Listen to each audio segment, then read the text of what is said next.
Şəhidlərdən birinin anası deyir ki, mən oğlumun ziyarətinə getmişdim. Qəbrin üstündə o qədər ağladım, özümdən getdim.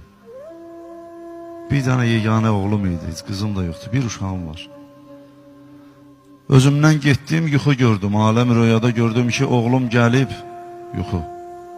Mənə deyir ki, ana, nə tez-tez mənim başımın üstünə gəlirsən? Deyir, mən bunu eşidəndə bəzi təsirli sözlər var, valideynlərin qəlbi, bəzən görürsən onu hiss edilir, bəzən valideyn evladına bildirmir onu, ki, mən səndən incidim.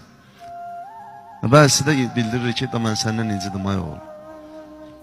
Deyir, mənim qəlbimə dəydi bu söz ki, mən qəbrinin ziyarətinə gəlirəm, gələndə rahatlıq tapıram, bu oğlum nə sualdır mənə verir? Dedim, mənim balam, gəlişimdən narahatsınsa, day bundan sonra gəlmərəm. Deyir, mənə dedi ki, ana, elə yox. Biz hər cümə, bu illərdə inşallah qismət Aşura elə cümüyə düşür, hacımız, Allah razı olsun. Bəli, sən hər cümə, elə ki, mənim qəbrimin ziyarətinə gelirsən, bizdə hər cümə Kərbəlada Həzrət İmam Hüseyin əleyhissalamın hərəminə top çalışırıq, bütün şəhidlər. Gözləyirik intizarla ki, ağamız gəlib bizə muizə eləyəcək. Çünki cümə günü çox bərəkətli gündür.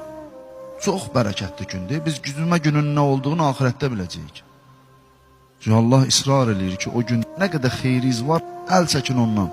Namaza gəlin, cümüyə gəlin. Buyurdu ki, ana, onun üçün mən narahatam ki, diqqətli olaq, həmən şəhid deyir anasına.